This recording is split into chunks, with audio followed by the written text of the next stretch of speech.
श्रीराम. आपल्या सर्वांच्या हृदयस्थ वसणाऱ्या आत्मारामास साष्टांग प्रणिपात करून गोस्वामी तुलसीदास रचित श्री रामचरित मानस या ग्रंथातील जो सप्तम सोपान उत्तरकांड याचं आपण चिंतन करत आहोत. सज्जनहो, हे आपलाच कथा चिंतन क्रमांक 1274. आपण गेल्या 2 निरूपणांमधून ज्ञानमार्गाची असलेली क्लिष्टता, दुर्मिळता आणि दुर्गमता या तिन्ही अंगांचा विचार या चौपायांच्या आधाराने करत आहोत. बघा, जसं माउंट एव्हरेस्ट चढण्यासाठी वेगवेगळे मार्ग आहेत. एक मार्ग भारताकडून, एक मार्ग नेपाळकडून, एक मार्ग चायनाकडून, वेगवेगळ्या पद्धतीने लोक माउंट एव्हरेस्टच्या दिशेने जाण्याचा प्रयत्न करत असतात. परंतु त्यामध्ये काही मार्ग इतके खडतर आहेत की अत्यंत उत्तमातला उत्तम गिर्यारोहक देखील त्या दिशेने एव्हरेस्टवर चढण्याचा प्रयत्न करत नाही. म्हणजे सज्जनो, ध्येय तेच आहे त्या शिखरावरती चढण्याचं, परंतु त्यातही आपण विशेषत्वाने सोपा मार्ग शोधण्याचा प्रयत्न करत असतो. ही मानवी वृत्ती आहे. मग इथंच या भगवंताच्या प्राप्तीसाठी आम्ही भक्ती मार्गाला गौण समजतो आणि ज्ञान मार्गाला श्रेष्ठ समजून बसतो. परंतु ज्ञान मार्ग हा किती दुस्तर आहे, दुर्गम आहे, दुर्लभ आहे याची आम्हाला जाणीव नसते. म्हणून गोस्वामीजी आम्हाला गेल्या या 2 दोह्यांमधून ज्ञान मार्ग हा किती खडतर आहे, तो आपल्या हृदयामध्ये प्रगटणं देखील किती दुर्मिळ आहे, यासाठी एका धेनूचं अर्थात गायीचं रूपक देऊन समजावून सांगितलं. ही सात्विक सुंदर गाय आपल्या हृदयामध्ये येणं, तिला धर्म आचरणाचा चारा खायला घालणं,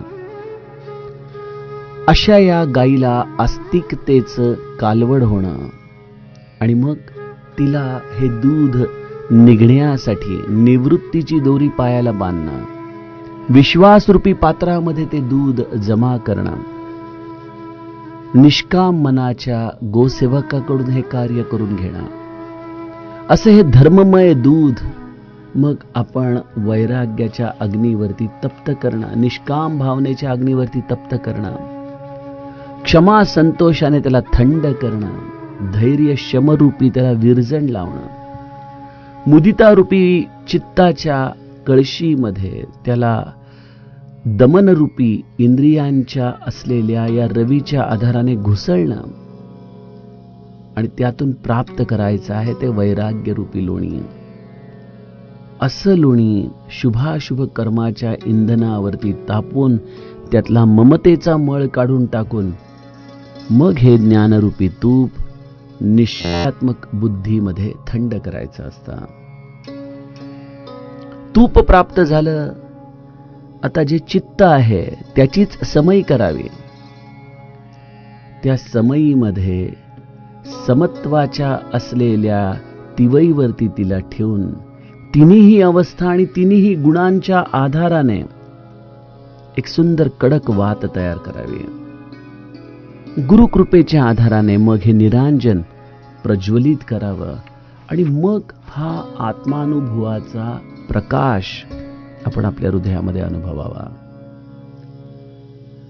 अशा या आत्मानुभव रूप प्रकाशामध्ये जर मग संयोग झाला तर उरगृह बैठी ग्रंथी निरुवारा, अशा पद्धतीने जड चेतनाची ही गाठ सुटते. ज्ञानमार्ग हा सुफल होतो. सज्जनो, यामध्ये किती पद्धतीच्या कंडिशन्स आहेत हे जेव्हा आपण मागं वळून पाहतो तेव्हा लक्षात येतं. गोस्वामीजी म्हणतात की या ज्ञानमार्गामध्ये ठाई ठाई अनंत संकट भरून उरलेली आहेत. अनंत. बघा, एखादा जर रस्ता दुर्गम असेल तर शत्रूला दबाव धरून बसणं हे फार सोपं होतं. तो सहजपणे तुमचा पाडाव करू शकतो. भक्ती मार्ग हा सरळ सोट रोड आहे. तिथे लपायला विशेष जागा नाही.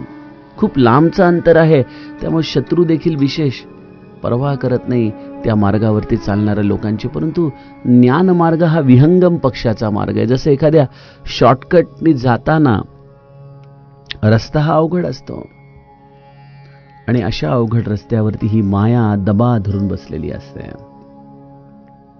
माया अनेक प्रकाराने विघ्न निर्माण करते. या मायेची विघ्न कोणती, कशा पद्धतीने माया जीवाला या ज्ञान मार्गावरती वारंवार खाली खेचते, याचं सुंदर चिंतन गोस्वामीजी आम्हाला आजच्या या उर्वरित चौपायांमधून सांगू लागतात. आपण ज्याचं गायन कालच्या टप्प्यामध्ये केलेलंच आहे. जेव्हा तुम्ही ज्ञान मार्गावरती एका टप्प्यापर्यंत येता, बघा कुठलीही साधना ही जोपर्यंत तुम्ही मनापासून निष्ठेने करत नाही, जोपर्यंत तिचं प्रदीर्घ काळापर्यंत आचरण तुमच्याकडून होत नाही, तोपर्यंत ते साधन देखील तुम्हाला कुठल्याही पद्धतीचे संकेत दावत नाही बरं का. आमची घाई अशी असते की आम्हाला कुठलीही साधना करायला घेतली की लगेच अनुभव पाहिजे असतात. किष्किंधा कांडामध्ये स्वयंप्रभेच्या गुहेमध्ये काय झालं वानरांचं?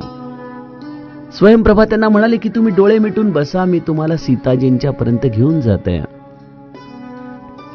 परंतु वानरांनी 2 क्षणांमध्ये डोळे उघडले. ते डोळे मिटून साधे बसूच शकले नाहीत आणि बघतायत काय, तर ते समुद्राच्या अलीकडच्या किनाऱ्यावरतीच पडलेले आहेत. कदाचित अजूनही काही काळ जर ते डोळे मिटून बसले असते तर हे सगळे वानर अशोक वाटिकेमध्ये सीताजींच्या चरणांपर्यंत पोहोचले असते. सज्जनो, किती सुंदर सूत्र आहे की डोळे मिटून बसावं ते थेट भक्तीच्या चरणांपर्यंत पोहोचण्यासाठी. परंतु मानवी स्वभाव असा असतो की अरे हे मी जे काही करतोय ते बरोबर आहे की नाही, बरोबर आहे की नाही, याचा संशय आमच्या जीवामध्ये सतत राहतो बघा. आणि मग आम्ही जसे एखाद्या प्रवासाला निघाल्यानंतर सारखा मैलाचा दगड बघत राहतो, रस्त्यावरचे बोर्ड बघत राहतो आणि स्वतःच्याच मनाची खात्री करून घेत असतो की बरोबर चाललोय, बरोबर चाललोय. सज्जनो, या परमार्थामध्ये देखील जीवाला अशीच ओढ लागलेली असते की अरे बाबा हे सगळं चाललंय ते बरोबर आहे की नाहीये. आणि मग तो बरोबर चाललो आहोत याचे काही निकष स्वतःच ठरवतो. बघा, बाहेरचा रस्ता शोधण्यासाठी कुठल्या ना कुठल्या तरी तज्ञाने लावलेले मैलाचे दगड, बोर्ड्स आपल्याला उपयोगाला येतात. परंतु आतमध्ये चालण्याच्या रस्त्यावरती आम्हाला कोण सांगणार की हा रस्ता बरोबर आहे की नाही? त्या रस्त्याचे निकष कोण ठरवणार? इथं आपली बुद्धी कार्य करू लागते आणि आपण ठरवतो की एक निकष आहे आणि तो म्हणजे रिद्धी सिद्धींचा. रिद्धी सिद्धी प्रेरई बहुभाई, बुद्धी ही लोभ दिखावही आई. जेव्हा असं तुमचं साधन प्रदीर्घ पद्धतीने चालू राहतं तेव्हा एका टप्प्यावरती या साधनेमधून तुमच्या रस्त्याला फसवण्यासाठी, चकवण्यासाठी रिद्धी सिद्धी या साधनेमधून प्रगटतात. मनुष्यत्रूपाचं चरित्र डोळ्यासमोर येतं की नैमिषारण्यामध्ये त्यांच्या साधनेमध्ये विक्षेप घालण्यासाठी किती पद्धतीने गोष्टी घडलेल्या आहेत. अगदी प्रत्यक्ष ब्रह्मा महेश देखील त्यांना येऊन वारंवार विचारतायत की काय पाहिजे, कशासाठी एवढी तपश्चर्या करताय. परंतु प्रत्यक्ष भगवंताची आकाशवाणी कानावर पडल्यानंतरही ज्यांनी आपली तपश्चर्या थांबवली नाही, कारण त्यांना ध्येय माहिती होतं, त्यांना भगवंतच याच डोळ्यांनी पाहायचा होता. सज्जनो, साधनेमध्ये आम्ही असे प्रवासी असताना या साधन मार्गामध्ये विक्षेप घालण्यासाठी न जाणे कुठल्या रूपामध्ये ही माया अडथळा निर्माण करेल. आणि त्यातला एक रमणारा अडथळा असा आहे आणि तो म्हणजे रिद्धी सिद्धींचा अडथळा. त्या रिद्धी सिद्धी आपल्या बुद्धीला लोभ दाखवतात. या रिद्धी सिद्धींकडे अनंत कला आहेत, बल आहे, छलकपट आहे. अशा पद्धतीने त्या आपल्या जवळ येतात आणि जवळ आल्यानंतर हळुवारपणे पदराच्या वाऱ्याने त्या ज्ञानरूपी दिव्याला विझवून टाकतात. किती सुंदर गोस्वामीजींनी उपमा दिलेल्या आहेत की ह्याच्या पुढचा जो विक्षेप आहे तो म्हणजे देह इंद्रियांचा विक्षेप आहे. तिथं येणारा वारा कसा आहे? तिथं येणारा वारा हा सोसाट्याचा आहे. जब सो प्रभंजन उरगृह जाई, तब ही दीप विज्ञान बुझाई. इंद्रियांचा वारा, देह इंद्रियांच्या झरोख्यातून येणारा वारा हा सोसाट्याचा आहे. परंतु रिद्धी सिद्धींचा वारा कळत नाही हो. मनुष्य नकळतपणे कधीतरी दुकान मांडून बसतो. लोकांच्या दुःखावरती फुंकर घालता घालता न जाणे स्वतःचाच आत्मज्ञानाचा दिवा तो कधी विझवून टाकतो हे त्यालाच कळत नाही. सज्जनो, पण संतांनी तर वारंवार सामान्य जीवांना वेगवेगळ्या पद्धतीने मदत केली. त्यांच्या रिद्धी सिद्धींच्या वेगवेगळ्या कथा आपण प्रत्येक संतांच्या चरित्रामध्ये जाणतो. मग हे संत जर रिद्धी सिद्धीच्या मध्ये होते तर मग त्यांचा आत्मज्ञानाचा दिवा का नाही विझला गेला बरं? छान प्रश्न आहे ना चिंतनाला.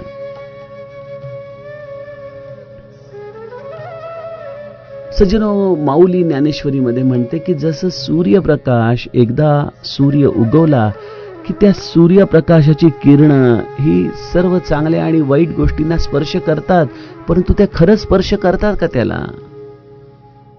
जसं श्री महाराज म्हणायचे, भाऊसाहेब हा सगळा राग गळ्यावरचा आहे. तो आपल्या चार चौघांसारखा प्रापंचिक दिसतो, परंतु तो अंतरंगामधल्या असलेल्या या उदासीन अवस्थेच्या आधाराने खरंच या दृश्याशी संलग्न आहे का? श्री महाराज म्हणायचे की संत चमत्कार करण्यासाठी जन्माला येत नाहीत. संतांच्याकडून चमत्कार हे सहजपणे घडत असतात. जसं मारुतीरायाची बाडी पूंछ की न कपी खेला, मारुतीराया पुढे बघतोय आणि माग शेपूट वाढत चाललीये. त्याप्रमाणे सज्जनो, या आत्मानुभूरूपी असलेल्या दीप्तीच्या प्रकाशामध्ये संत हा नेहमी भगवत सन्मुख राहतो आणि त्याच्या या चमत्कारांची, त्याच्या असलेल्या या रिद्धी सिद्धींची कीर्ती माग वाढत राहते, ज्याची त्याला कदाचित कल्पना देखील नसते. बऱ्याचदा सज्जनो, परमार्थामध्ये हे अजाणतेपण हा फार मोठा भगवंताच्या कृपेचा प्रसाद संतांजवळ असतो. त्यांना कळत देखील नाही की असं काही चाललेलं आहे. परंतु एक दुसऱ्या प्रकारची जमात असते की ज्यांना लक्षात येते की आपल्याला काहीतरी रिद्धी सिद्धी मिळालेली आहे आणि मग या सिद्धीचा वापर आपल्या प्रभुत्वासाठी, पैसा मिळवण्यासाठी, वेगवेगळ्या पद्धतीने वर्चस्व प्रस्थापित करण्यासाठी ते करू लागतात. हा नेणतेपणा म्हणता येणार नाही याला. हे जाणीवपूर्वक या रिद्धी सिद्धींचा केलेला वापर आहे. बघा, श्री महाराजांनी आपल्या आईला अयोध्येच्या शरयू किनारी जेव्हा आपल्या अंतिम श्वासांच्या प्रसंगी नेऊन ठेवलं, तेव्हा आईला ते म्हणाले, आई तुला जेवढे पाहिजे तेवढे पैसे वाट, इथून खालून गंगा वाहतीये. यावरती गीतामाई त्या परिस्थितीमध्ये देखील गणूला विचारतात की अरे बाळा गणू, जर ही रिद्धी तुझ्याकडे होती तर मग ही अवस्था तुम्हाला अधिकाने सांगितली. महाराज फक्त हसून म्हणाले, आई हे आपल्या स्वतःसाठी नसतं वापरायचं. बघा, महाराजांना किती विवेक आहे की नामाच्या आधाराने देखील या रिद्धी सिद्धी जर आपल्या जीवनात प्रवेश करू लागल्या तर त्या नेमक्या कधी वापरल्या पाहिजेत, कशासाठी वापरल्या पाहिजेत. परंतु सर्वसामान्य जीव साधन खूप करेल, या रिद्धी सिद्धींची प्राप्ती करेल, परंतु विवेक ठेवणार नाही आणि या विवेकाच्या अभावी हळुवारपणे कोणीतरी येऊन हा आत्मज्ञानाचा दीप विझवून टाकतात. अंचल बात बुझावही दीपा. फार मोठं नुकसान होऊन जातं. हे सगळं मायेचा खेळ आहे. रिद्धी सिद्धी समोर करून समर्थ दासबोधामध्ये म्हणतात ना की एका राजाने मणी टाकून त्या मण्यासाठी आपलं राज्य सोडलं होतं. त्या पद्धतीने सज्जनो, आपण या छोट्या किरकोळ रिद्धी सिद्धींसाठी आपल्या या आत्मानुभूयाच्या राज्याला सोडून देतो. समजा तिथं देखील आपल्यावरती गुरुकृपा आहे आणि या रिद्धी सिद्धी जेव्हा आपल्या आतमध्ये प्रवेश करतायत तेव्हा बुद्धी अत्यंत सावधान होऊन त्या अहितकारी आहे हे जाणून, हानिकारक आहे हे समजून त्यांच्याकडे दुर्लक्ष करू लागतो. सज्जनो, परमार्थामध्ये ही फार मोठी अवस्था आहे. इग्नोरन्स, दुर्लक्ष करणं. मग कदाचित तुम्हाला मंद परिमळ येईल, दुर्लक्ष करा. प्रकाश दिसेल, दुर्लक्ष करा. अनाहत नाद ऐकू येईल, दुर्लक्ष करा. वेगवेगळ्या रिद्धी सिद्धी प्राप्त होतील, दुर्लक्ष करा. जर त्या रिद्धी सिद्धींचा उपयोग भगवंताला करून घ्यायचा असेल तर तो तुमच्या इच्छा असो किंवा नसो ते करून घेतोच. परंतु मी राहून काहीतरी करीन असा विचार केलं तर या सगळ्या गोष्टींच्या द्वारे तो जीव नाचवला जात असतो. त्यामुळे गोस्वामीजी म्हणतायत की या मायेच्या विघ्नापासून बुद्धीला बाधा न होणं हे अत्यंत दुरापास्त आहे, अत्यंत दुरापास्त.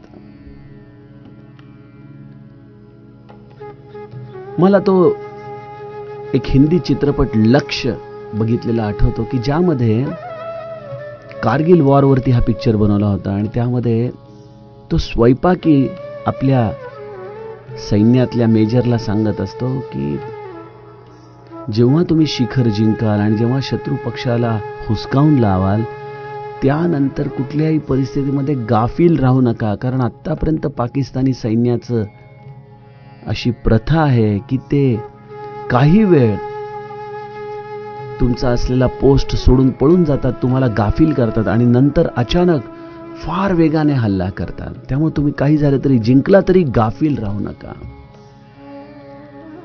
मला सज्जनो तो प्रसंग या ज्ञान मार्गामध्ये असलेल्या विघ्नांमध्ये लक्षात येतोय की बुद्धीला नित्य सावधान ठेवणं, सजग ठेवणं, या रिद्धी सिद्धींच्याकडे दुर्लक्ष करणं, या दृष्टीने बुद्धी बराच वेळ संघर्ष करते आणि एका टप्प्यावरती रिद्धी सिद्धी हार मानतात. जसं देवर्षी नारद देखील भगवंताच्या समाधीमध्ये लवलीन झालेले आहेत आणि मग कामदेव जेव्हा चरण पकडतो तेव्हा जागे होतात. अरे काय झालं, काय झालं?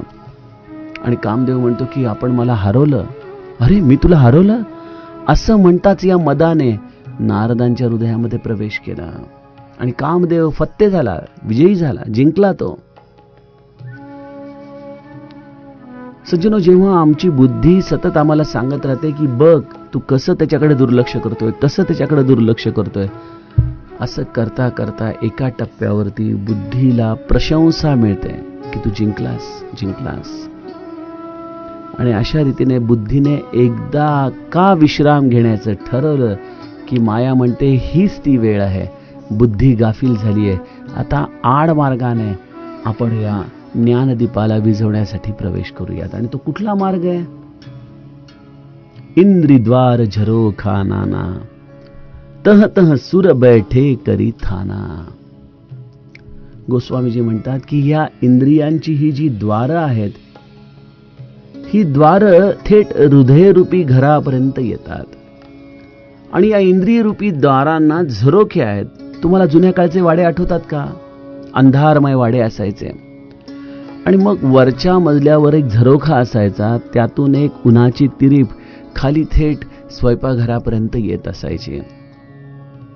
म्हणजे तो वरच्या मजल्यापासून दोन झरोके करत करत जसं प्रकाश हा आतमध्ये यायचा त्याप्रमाणे प्रत्येक इंद्रियाच्या द्वारावरती हा झरोखा लावलेला आहे. किती सुंदर गोस्वामीजींनी विश्लेषण केलंय बघा. हे डोळे म्हणजे काय? झरोखा आहे. या डोळ्यांनी आपण जे पाहतो त्याचं विश्लेषण आपल्या हृदयामध्ये आपलं मन करत राहतं, होय की नाही? म्हणजे या डोळ्यांना जरी बुबळं असली तरी त्यामधून हे संस्काराचा झरोखा थेट हृदयाशी जोडला जातो. कानाचं देखील तसंच आहे. जे आपण ऐकतो त्याचा आपण चरविच्चरण आत करत राहतो. रसनेचं देखील तसंच आहे. त्वचेच्या स्पर्शाचं देखील तशीच अवस्था आहे आणि नाकाच्या सुगंधाची देखील तीच अवस्था आहे. मनुष्य या प्रत्येक गोष्टीचं विश्लेषण करत राहतो सज्जनो. कर्मेंद्रियांची देखील तीच अवस्था आहे. हे कोण करतं? हा झरोखा म्हणजे नेमका काय? गोस्वामीजी म्हणतात की या इंद्रियांच्या द्वाराच्या झरोख्यावरती देवता ठाण मांडून बसलेल्या आहेत. तह तह सुर बैठे करी थाना. म्हणजे इथं रखवालदारच चोरी करायला येतात. जसं आपल्याकडे एखादा घरभेदी असतो, त्याप्रमाणे या इंद्रियांचे देवताच त्या झरोख्यामधून हळुवारपणे आत येतात आणि या दरवाजाला उघडं ठेवून त्यामधून विषयरूपी असलेल्या हवेला आत घेतात.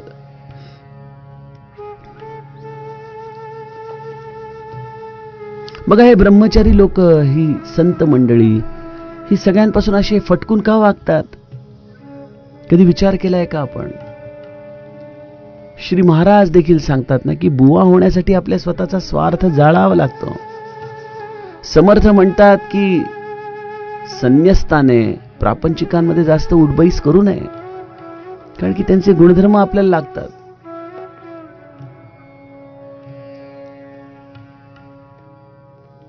सज्जनो, आपल्या या इंद्रिय रूपी असलेल्या प्रत्येक झरोख्यावरचा देवता काय करतो की तुमच्यामध्ये ती जिज्ञासा निर्माण करतो.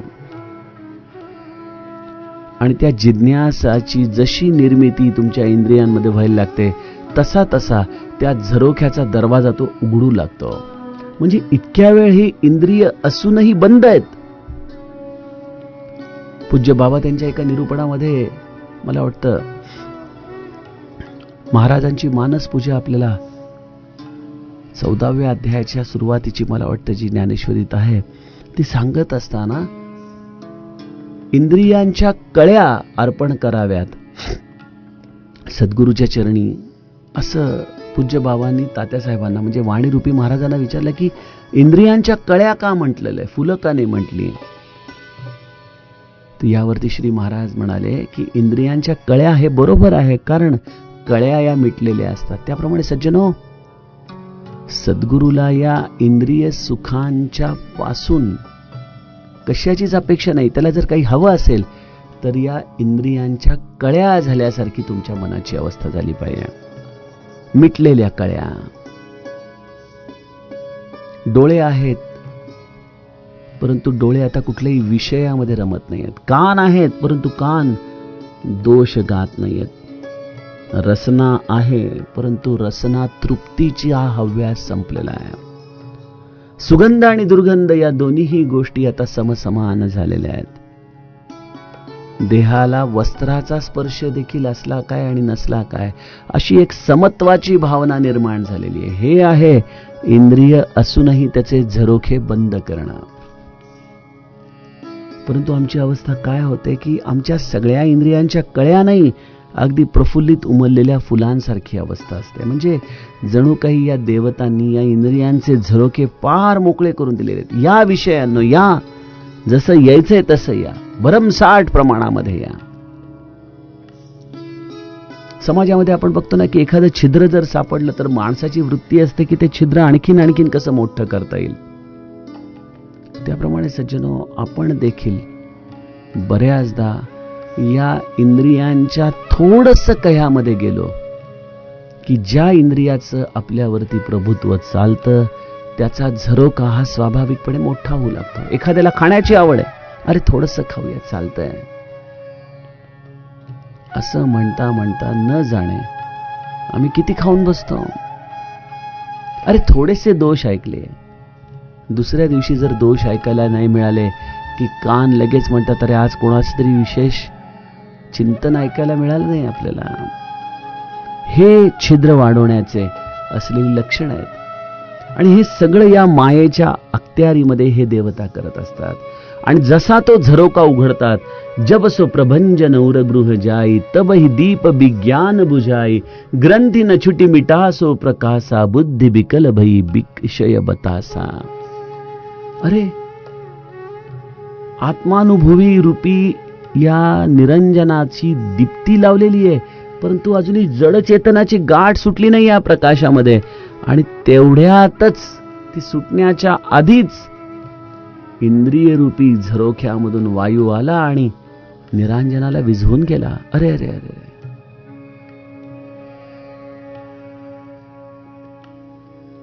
सज्जनो, आपल्याला असं वाटतं की ज्ञान मार्गामध्ये मग गुरु काय करतो नेमका? गुरुने वाचवलं पाहिजे अशा वेळेला त्याच्या आश्रिताला. ज्ञान मार्गामध्ये आपणच आपल्या स्वतःचे गुरु होऊन जातो. बरं, हा अहंकारच आमचा बऱ्याचदा आम्ही गुरु रूपाने स्वीकारतो आणि त्यामुळं इथं जीव हा संपूर्णपणे हतबल असतो. त्याचा एक स्वतःचा भ्रम असतो. आपल्या स्वतःच्या कर्तृत्वाविषयी त्याच्या मनामध्ये एक भ्रामक कल्पना असते आणि त्यामुळे जेव्हा असा सोसाट्याचा वारा येतो तेव्हा तिथं ना कोणी गुरु आहे ना त्या गुरुचं कृपा छत्र आहे. तिथं आहे केवळ तुमचा अहंकार, जो हा पाला पाचोळ्यासारखा उडून जातो. हा आत्मज्ञानाचा दीप विझतो आणि प्रकाश सुद्धा समाप्त होऊन जातो. जड चेतनाची गाठ सुटलेली नाही. आणि मग अशा एवढ्या प्रयत्नांच्या नंतर जेव्हा हा अंधकार पसरतो त्या सरशी बुद्धी व्याकुळ होऊन जाते. काय करावं कळत नाही. ना धड प्रपंच आहे, ना धड वैराग्य आहे, काहीच करता येत नाही. जशी विठ्ठलपंतांची कुचंबणा झाली की संसारामध्ये तर परत आलोय, परंतु संन्यासाची पोरं म्हणून जशी मुलांना हिणवलं जातंय, ना संसाराचं सुख घेऊ शकतोय, ना आपल्या संन्यस्त असलेल्या धर्माकडे वळू शकतोय. ही जशी त्यांच्या मनाची अवस्था झाली सज्जनो, तशीच अवस्था या ज्ञानरूपी मार्गावरती जीवाची होऊन जाते की अरे, जड चेतनाची गाठ सुटली नाही आणि तोपर्यंत या विषयरूपी हवेने बुद्धीला व्याकुळ करून टाकलं. काय करायचं, काय करायचं? इंद्रिन सुरनन ज्ञान सोहाई, विषय भोग पर प्रीती सदाई. हे देवता असं का करतात? गोस्वामीजी म्हणतात, देवता असं करतात कारण त्यांना तुमचा हा अरसिकपणा आवडत नाहीये. अरे, आमचं कार्य तुम्हाला विषय पुरवणं आणि तुम्ही त्या विषयांचं सेवन करण्याच्या ऐवजी आम्हाला तुम्ही बेरोजगार करून टाकताय. थांबा, तुम्हाला चांगला धडा शिकवतो. म्हणून इंद्रिन सुरनन ज्ञान सोहाई. देवतांना हे ज्ञानाच्या गप्पा आवडत नाहीत, त्यांना तर विषयांच्या गप्पा आवडतात, विषय रस आवडतो. आणि जेव्हा तुम्ही या अशा विषयांना सोडू लागता तेव्हा देवताच मायेच्या आधाराने तुमच्या विरुद्ध हे कपट करतात. विषयरूपी हवेने त्यांना वेड बनवून टाकतात. अशा रीतीने जीव हतबल होऊन जातो. कारण एवढा प्रदीर्घ प्रवास करून या गायीपासून ते तुपापर्यंत आणि चित्तरूपी समयीपासून ते आत्मज्ञानाच्या दिव्यापर्यंतचा हा अनंत जन्मांचा प्रवास करून ज्ञानमार्गाने आलेला जीव आत्ता आपली कुठंतरी जड चेतनाची गाठ सोडवणार. तेवढ्यात सगळं होत्याचं नव्हतं झालं. आता त्याच्याकडे तेवढं बळ नाही. कोण त्या प्रज्वलित करेल दीपाला? कोण प्रज्वलित करेल? आणि एकदा का दीप विजला की गोस्वामीजी म्हणतात, तब फिरी जीव बिबिध बिदी पावई संस्कृती क्लेश. एकदा का हरिण जाळ्यामध्ये सापडलं की मग त्याचे हाल हाल होणं हे स्वाभाविक आहे. मायेने आपलं सावच टिपलेलं आहे. ज्ञान मार्गाचा हा खडतर मार्ग स्वीकारण्याची किंमत आता त्या जीवाला द्यावी लागते. काय किंमत आहे? पुनरपि जननम पुनरपि मरणम पुनरपि जननी जठरे शयनम. हे पुन्हा पुन्हा संस्कृतीचं जन्म मरणाचा क्लेश हा जीवाला भोगणं बाहेर पडतं. त्यामुळे गोस्वामीजी म्हणतात, हरी माया ती दुस्तर तरी न जाई बिहगेस. त्यामुळे ही माया तरुण जाणं अत्यंत अवघड रे गरुडा. काय सांगू तुला? मी हे जे तुला सगळं सांगितलं, कहत कठीण समुजत कठीण साधत कठीण विवेक, हे सांगणं देखील अवघड आहे. समजवणं समजून घेणं हे त्यापेक्षा अवघड आहे. आणि जरी समजलं तरी आचरणामध्ये येणं हे महाकठीण आहे. परंतु जर कधी संयोग झाला, होई गुणाक्षर न्याय जो पुनि प्रत्यूह अनेक. गुणाक्षर न्याय संयोगवश. गुणाक्षर म्हणजे गुण म्हणजे करवत. अक्षर म्हणजे जेव्हा तुम्ही लाकूड कापत असता तेव्हा त्या लाकडाला कापत असताना काही अक्षर निर्माण झाल्यासारख्या आकृती आपल्याला दिसतात बघा. आपल्याला असं वाटतं की काहीतरी लिहिलं गेलंय. तसं या ज्ञानाच्या मार्गामध्ये देखील बऱ्याचदा संयोगवश जेव्हा तुम्ही तुमच्या या वासनांना कापत असता तेव्हा असं वाटतं की ज्ञान प्रगटलंय, परंतु ती करवत सतत चालतच असते आणि चालता चालता जी अक्षरं प्रगटली ती प्रगटलेली अक्षरं देखील पुसली जातात. तसं गोस्वामीजी म्हणतात की होई गुणाक्षर न्याय जो पुनी प्रत्यूह अनेक. त्या ज्ञानाला स्थिर ठेवता येणं हे अत्यंत अवघड पडतं.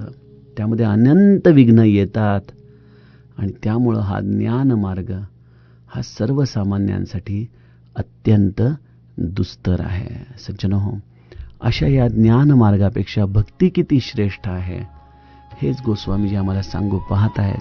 त्याचं चिंतन आपण हळूवारपणे पुढील दोह्याच्या टप्प्यांमध्ये बघूयात. जानकी जीवन स्मरण जय जय राम.